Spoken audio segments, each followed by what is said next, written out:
Welcome to Shatter. Support the channel by liking, commenting, and subscribing. I promise even more interesting stories. You'll get intimacy when I feel like it, she said. No hesitation, no emotion, just flat, clinical dismissal as she looked down at her phone, thumb scrolling like I hadn't just been gutted in my own kitchen. I stood there for maybe 3 seconds. Didn't speak, didn't move, didn't even breathe. And then something happened I didn't expect. I smiled. Not a bitter smile. Not anger. Clarity. The kind of clarity that doesn't explode, it freezes you solid.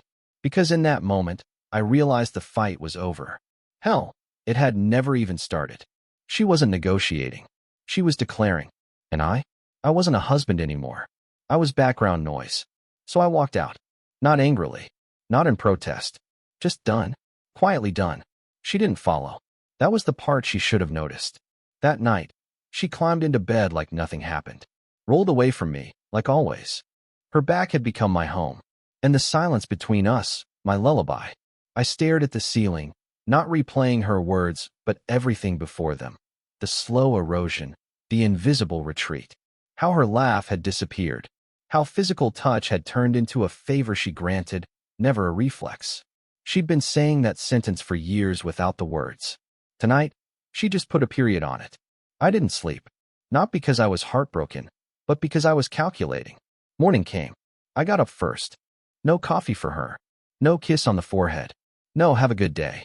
I left the house like a ghost wearing my skin. In the car, engine off, I sat there replaying the last 5 years. Every warning sign. Every arrogant dismissal. Every moment she turned love into leverage. She thought I was too comfortable to leave. Too loyal to detach. Too quiet to be dangerous. She had mistaken my silence for surrender. Now she was about to learn it was preparation. I wasn't going to scream. I wasn't going to slam doors. I was going to remove myself, piece by piece, from her world until she looked around and realized she had nothing left of me. No warnings. No second chances. Just absence. The kind of absence that rearranges the air in a house. The kind that makes someone wonder if they're losing their mind. Because she thought intimacy was hers to give or take. She was about to find out what it feels like when someone takes everything back. And the worst part for her? She wouldn't even see it happening. Until I was already gone. She didn't notice the change on the first day. Maybe not even the second. At breakfast, I sat across from her with my phone in hand, scanning the news. No eye contact. No how'd you sleep. No casual reach across the table like I used to. She spoke about her boss canceling a meeting and some coworkers' birthday plans. I nodded once. No smile. No follow-up. Just a quiet void where my attention used to live. That night, I stayed out after work. Hit the gym, took the long way home. When I walked in, she was on the couch in a silk robe, hair curled, wine poured. Netflix paused on the home screen like she was staging a scene. She said I was late. I said I didn't realize we were on a schedule. The flicker in her eyes told me she felt the shift. It wasn't defiance, it was detachment. Over the next few days, I made no visible moves, but every choice was deliberate. If she cooked dinner, I ate it politely and said thanks, nothing more. If she reached for my hand across the table, I let mine drift back as if I hadn't noticed. No anger, no sighs, just absence, quiet and complete. By the 4th day, she started testing the boundaries. Lipstick before I got home. Candles lit at dinner. Small touches she hadn't offered in months. I didn't reject them with hostility. I simply let them fall flat, like water on stone. When she asked how my day was, I said, good. When she texted miss you, I replied, all good here. Precision responses. Surgical. Each word trimmed of warmth. The truth is, she had built her control on one thing. My constant effort to close the gap she created. Withholding affection had been her silent weapon. Now I was using silence against her. And it was working. She didn't know how to live without being pursued. By the end of the week, the tension was thick enough to taste. I began making small financial moves. Closing subscriptions she didn't even realize I paid for. Rerouting a percentage of my paycheck to a private account. Nothing she'd notice yet. But the foundation was shifting. Quietly, I was moving my life into a place where she no longer had access. She started watching me more closely, studying my routines like she was looking for cracks. I gave her none. No explanations, No sudden bursts of emotion she could grab onto. I was polite, calm, and utterly unreachable. And I could feel it happening. The power she thought she had was starting to slide out of her hands. Not with a crash, but like sand through an open fist. The kind of loss you only notice when it's too late. Because this wasn't about winning her back. This was about erasing her claim to me, piece by silent piece, until I was nothing but a ghost she couldn't touch. And she was starting to realize the haunting had already begun. I knew the exact moment the unease turned into panic. It wasn't loud or dramatic. No screaming, no tears. Just a shift, subtle, but sharp enough to feel. She called me at work in the middle of the day, something she never did unless it was urgent.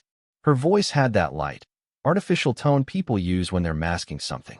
She said she just wanted to hear my voice. I didn't return the sentiment.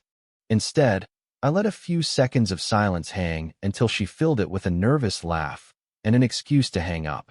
That was the first crack. Not because she missed me, but because she was testing the leash she thought she still had on me. And it went slack in her hands. That night, I came home even later. No explanation. She was waiting in the living room in a dress I hadn't seen in years, like we had plans. We didn't. She suggested trying a new restaurant. I told her I'd already eaten. Watching the mask slip on her face was like seeing a mirror fog over, brief, but telling. Within days, her efforts escalated. More makeup. Longer conversations she tried to start, and I didn't engage in. Little touches that once would have pulled me in, now deflected with casual indifference. When she sent "Hope your day's going well" in the middle of a work afternoon, I replied with "busy." When she wrote "miss you," I sent "all good here." Every response was measured. No emotion for her to feed on. And it rattled her, because she'd spent years holding the upper hand through selective affection and calculated withdrawal. Now the roles were reversed. She was the one chasing clarity that never came. I made another financial move that week, one she wouldn't see until much later. I rerouted my direct deposit, so part of my income landed in a separate account. Clean. Private. Mine. I also started canceling services she didn't know were in my name. The first casualty was a streaming subscription. She found out when she tried to log in and failed. She made a point of sighing loudly from the couch, waiting for me to fix it. I didn't. The next evening, I saw her looking through my laundry, pretending to fold shirts that didn't need folding, fingers brushing over receipts in my pockets. I said nothing. Let her wonder. This wasn't revenge. It was exposure. Letting her see, in slow motion, that the man she assumed would orbit her forever had already left the atmosphere. And I stayed silent because silence was the sharpest edge I could give her. Words could be twisted, argued with, diminished. But absence? Absence is undeniable. The truth was simple. I no longer wanted her to feel secure in my presence. I wanted her to feel the uncertainty I had lived in for years. The kind that makes you check your phone more than you should, just to see if the person you took for granted still exists in your world. Soon, she would learn that I did still exist, just not for her. I didn't expect to find anything that night. But habits change when trust dies. She'd left her phone charging on the kitchen counter while she showered. That alone was unusual. Normally, the thing was glued to her hand. I wasn't looking for trouble, but I noticed the screen light up with a notification. Not a name I recognized. Just an initial and a heart emoji. I didn't open it. Didn't need to. Because the second I saw it, I felt that stillness. The same cold clarity I'd felt the night she told me intimacy was on her schedule. Proof didn't have to be loud to be conclusive. When she came downstairs, she acted like nothing was out of place. Hair wrapped in a towel, wearing one of my old shirts like she was suddenly sentimental. She moved around the kitchen, casual, humming a song I'd never heard her listen to before. She didn't notice my eyes on her. I kept my distance. Said nothing. I wanted her to think I was still operating in the dark. People make more mistakes when they believe they're undiscovered. Over the next few days, her patterns shifted in small, telling ways. She guarded her phone more closely. Started running errands after dinner. Wore perfume at 9 p.m. to go grab groceries. I let it all pass without comment. Not because I was blind, but because I was documenting. Every inconsistency was a brick in the wall I was building between us. I began aligning my exit quietly. I backed up important files from our shared devices. moved certain valuables into a storage unit she didn't know about, adjusted account permissions. Nothing visible enough to trigger alarm, but enough to ensure that when I finally walked, I'd leave nothing behind. She, on the other hand, was unraveling in the silence. She'd initiate conversations just to hear my voice, testing for signs of jealousy, asking if I'd noticed her new hair, her new dress. I gave polite acknowledgments and returned to whatever I was doing. No spark, no fight, just indifference. One night, she came home late, carrying takeout for one. She sat across from me at the table, picking at her food, eyes darting between me and her phone. Finally, she asked if I wanted to do something together this weekend. I said I already had plans. I didn't elaborate. Her fork paused midair. That was when I saw it, the first real fracture in her composure. Not just irritation, fear. The realization that the control she thought was unshakable was slipping away, and she couldn't stop it. But I didn't press the advantage yet. Timing was everything. She still believed she had the option to explain herself, to charm her way back into my good graces when she was ready. She didn't know that by the time she tried, I'd be gone in every way that mattered. Desperation has a scent. It's faint at first, almost sweet, but it sharpens quickly, like metal in the air before a storm. By the start of the next week, it was thick around her. She started remembering old traditions, like making pancakes on Sunday morning, even though she hadn't done that in over a year. She dug out the blanket we used to share for movie nights and draped it over the couch, pretending it had just been lying there. When she talked, her words were wrapped in a forced lightness, but her eyes kept searching my face for something. Approval, warmth, anything. I gave her nothing. Each gesture felt less like affection and more like reconnaissance. She was trying to map my emotional state, looking for an entry point. I knew better than to give her one. The more she reached, the more I became an unmovable wall. By midweek, her approach changed. She began manufacturing small crises as excuses to involve me. The Wi-Fi's not working. The garbage disposal's making a weird noise. I think there's something wrong with my car. Problems she could have solved herself, but now presented like invitations. I treated them as exactly what they were, noise. If it was my responsibility, I handled it wordlessly, without eye contact, without lingering in the room afterward. If it wasn't, I told her she could figure it out. That last one hit harder than I expected. The look on her face said it plainly. She wasn't used to hearing me say no. That Thursday, I came home to find her waiting at the kitchen island, wearing the dress she wore on our first anniversary. It fit differently now, but she still carried it like a weapon. She asked if I remembered the night she first wore it. I told her I did, and then I walked past her to make myself dinner. She followed me into the kitchen, leaning against the counter. She said we'd been off lately, and maybe we just needed to reconnect. I kept my back to her as I replied, "I'm good." She tried to turn it into a laugh, but her voice cracked on the edges. That was when I knew she was losing control of the story in her head. The one where she decided when we drifted and when we came back together. My silence wasn't just confusing her anymore. It was scaring her. And fear makes people sloppy. I could feel the mistakes coming. She would try too hard, push too far. And in doing so, she would hand me everything I needed to make my exit clean.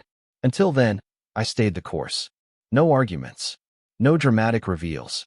Just the steady removal of myself from her world, one quiet act at a time. Because she still thought she had time. And I knew she didn't. It happened on a Saturday night. I'd been out most of the day, running errands that didn't need to take that long. When I came home, she was on the couch, phone in hand, wearing that same forced smile she'd been practicing all week. She asked how my day was. I told her it was fine. I didn't sit down. She kept glancing at her phone between sentences. At first, I thought she was just distracted. Then she laughed, soft, under her breath, at something she was reading. Not the kind of laugh you give a friend. The kind you save for someone who makes you feel like you're getting away with something. I walked into the kitchen, silent. She didn't realize she'd left the reflection of her phone's screen visible in the dark glass of the cabinet. Just enough for me to see a name, one I'd never heard before, and a string of messages that didn't belong in a marriage. Compliments. Late-night plans. Inside jokes. I didn't confront her. Not then. I just filed it away, another piece of the puzzle sliding into place. Proof wasn't for arguments. Proof was for timing. The rest of the evening, I acted as if nothing had changed. We ate in silence. I cleaned my plate, rinsed it, left hers in the sink. She kept checking her phone when she thought I wasn't looking. Later, she told me she was going to bed early. 10 minutes after she disappeared upstairs, I heard the faint sound of her voice. Low, hushed, careful. I stood at the bottom of the stairs, just listening. The words didn't matter as much as the tone. Warm, engaged, the exact opposite of the way she spoke to me.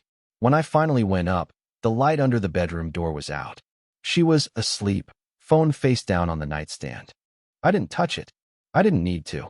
My focus wasn't on catching her. It was on preparing my exit so precisely that she wouldn't see it coming until I was already gone. That week, I accelerated my plans.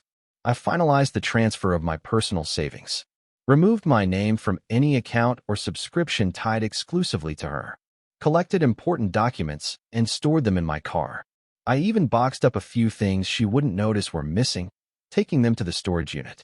All of it, silent, invisible. She, meanwhile, had grown bolder. More late nights, out with friends. More guarded phone calls in the other room. But every time she looked at me, I could see the question in her eyes. Why isn't he reacting? She wanted a confrontation, because a fight would mean I still cared enough to engage. My indifference was the one thing she couldn't strategize against. By the end of the week, she made her first real slip. She left her phone on the counter while she went to the laundry room. A message popped up, preview clear as day. Can't wait to see you again tonight. I didn't smile. I didn't frown. I just turned away, poured myself a drink, and waited. Because now, the game was over. The rest was just execution. Once you have confirmation, the rest becomes mechanical. Every move has purpose. Every word, if you speak at all, is chosen with the precision of someone who's already past caring. I didn't need to rush. The quiet dismantling of a shared life works best when it's done slowly, giving the other person time to notice, but never enough time to stop it. I began spending more nights away from the house. Not lying about it, just not explaining. Out was all I ever said. If she asked where, I answered with nowhere important and walked away. The less detail I gave, the more her mind scrambled to fill in the blanks. I also started removing my presence from the home in ways she couldn't quite pinpoint. A jacket missing from the closet. My favorite mug gone from the kitchen. Books that once sat on my nightstand now empty space. She noticed, I could tell. But she didn't ask. Asking would mean acknowledging she felt the loss. Her behavior shifted again. The late-night phone calls grew shorter, the laughter more forced. She made small, clumsy attempts to reclaim the closeness she'd ignored for years. A hand on my arm as I passed by, suggesting we get away for the weekend. Cooking my favorite meal and pretending it was spontaneous. I responded with politeness, not warmth. I thanked her for dinner, but didn't linger at the table. I acknowledged the suggestion to travel, but didn't commit. Each time, her smile faltered just enough to reveal the panic underneath. Meanwhile, I finalized the last details. The storage unit was full enough to hold everything I cared to take. My accounts were separated, my direct deposit entirely rerouted. The important documents were already in my car, sealed in an envelope. I even changed my phone's lock screen, not to something suspicious, but to a neutral image. It was a signal to myself more than to her. This chapter was closing. The silence between us became almost physical.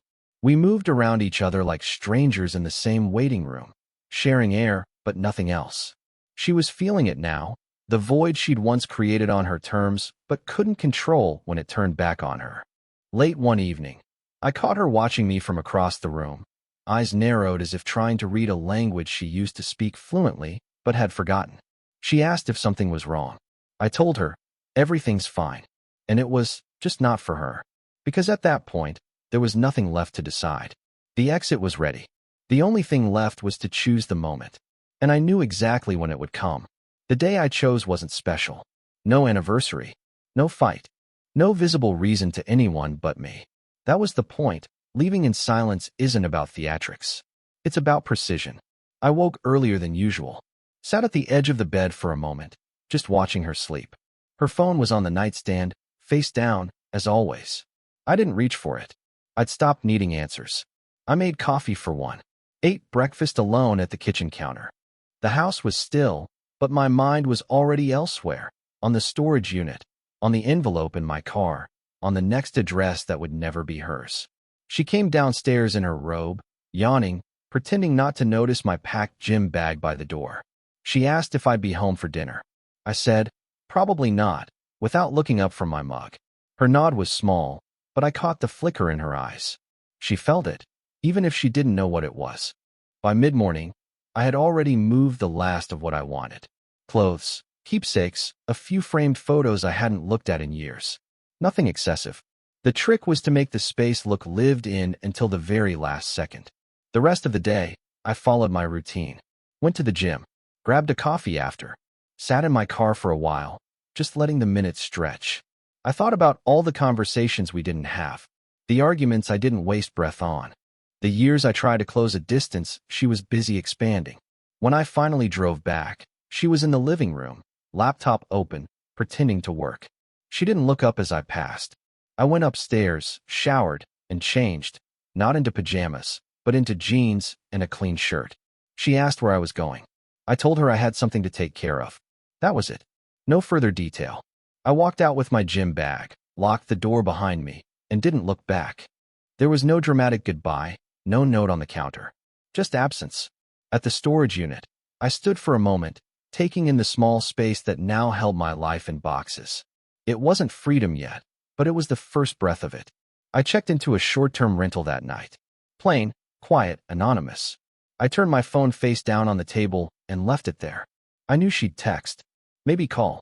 She'd want to know where I was, when I'd be back, why I hadn't said anything. But silence answers questions better than words ever could. Because she'd built her confidence on the idea that I'd never walk away without warning. And now, warning was the one thing she didn't get. She didn't notice right away. That's the thing about silence. You can mistake it for routine if you want to. The first day I didn't come home, she probably assumed I was out late. The second day, she might have convinced herself I was giving her space. But by the third, the tone of her messages shifted. The first few were light. Hope your day's going well. Dinner's here if you're hungry. Then came the shorter ones. Where are you? Call me. Followed by the long ones. The ones that read like monologues in search of an audience. I read every word and answered none. I imagined her pacing the living room, checking the driveway, glancing at her phone every few minutes. She'd walk into the bedroom and see the gaps, my favorite jacket missing, the drawer where I kept my watch empty. Little absences that didn't scream, but whispered. On the fourth day, she called. Once, twice, 6 times in a row. I let them ring out. When she finally stopped, I could almost feel the weight of her silence pressing against mine. That night, she sent a single message. We need to talk. I didn't reply. While she was unraveling, I was settling into the calm of my new space. No footsteps in the hall, no second toothbrush next to mine, no undercurrent of tension humming through every room. I cooked what I wanted, slept when I wanted, and woke without the heaviness that had lived in my chest for years. By the end of the week, her messages changed again. No more demands. No more casual pretense. Just fragments. I'm sorry. Please call me. We can fix this. I left them all unread. I knew exactly what she was feeling. The absence she thought she wanted had turned on her. She'd built our marriage into a game of withholding and reward, assuming I'd always fight to win back what she dangled just out of reach. But when the other player walks off the board, the game ends. I wasn't coming back to explain myself. She didn't deserve the courtesy. Explanations give closure, and closure is a gift. I wanted her to live in the echo of her own decisions, to replay every cold glance, every dismissive word, every calculated withdrawal, and wonder which one finally pushed me past the point of return. By the 10th day, she stopped texting, not because she'd moved on, but because she'd realized the truth. I wasn't ignoring her. I was gone. That's the moment I'd been waiting for. Not her panic, not her guilt, her understanding. Because once she understood, there was nothing left for either of us to say. It took 12 days for her to show up in person. I heard the knock before I saw her through the window. Same coat she wore last winter, hair pulled back, no makeup. She looked smaller somehow, not physically, but in the way someone does when they're carrying something they can't set down. I opened the door, but didn't step aside. She said my name like it was both a question and a plea. I didn't answer. She asked if we could talk. I told her she had 3 minutes. She launched into it fast, apologies mixed with explanations, sprinkled with the same justifications I'd heard in other forms for years. She said things had been complicated, that she didn't realize how far we drifted, that we could start fresh. Her voice shook in places, but there was still calculation behind it, like she believed the right sequence of words could turn the lock. I let her speak, not because I wanted to hear it, but because silence is heavier when it follows a flood of words. When she finally stopped, waiting for my reaction, I could see it in her eyes, the flicker of hope that I might step aside, invite her in, give her proof that she still had a foothold in my life. Instead, I gave her the only truth left between us. I didn't disappear, I said. I just stopped being here for you. Her mouth opened, but nothing came out. I didn't fill the space. I let the quiet stretch until it became a wall she couldn't climb. Then I closed the door. Not slammed. Just a steady, deliberate close that didn't leave room for her hand or her words. I stood there for a moment on the other side, listening. She didn't knock again. I heard her footsteps retreat, slow at first, then faster as she reached the street. When I finally turned away, there was no rush of victory, no satisfaction in her defeat. Just the clean stillness of knowing the weight was gone. Back in the kitchen, I poured myself a drink and sat at the table. Outside, the evening was quiet. Inside, it was quieter still. She would replay that moment, I knew. She'd try to decide if she could have said something different, done something sooner, offered more, or asked for less. But the truth would settle eventually. The moment wasn't about what she did wrong.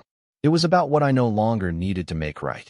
And that's the part she'd never forgive herself for, realizing I'd built a life without her in it, while she was still standing at the door. The game was over.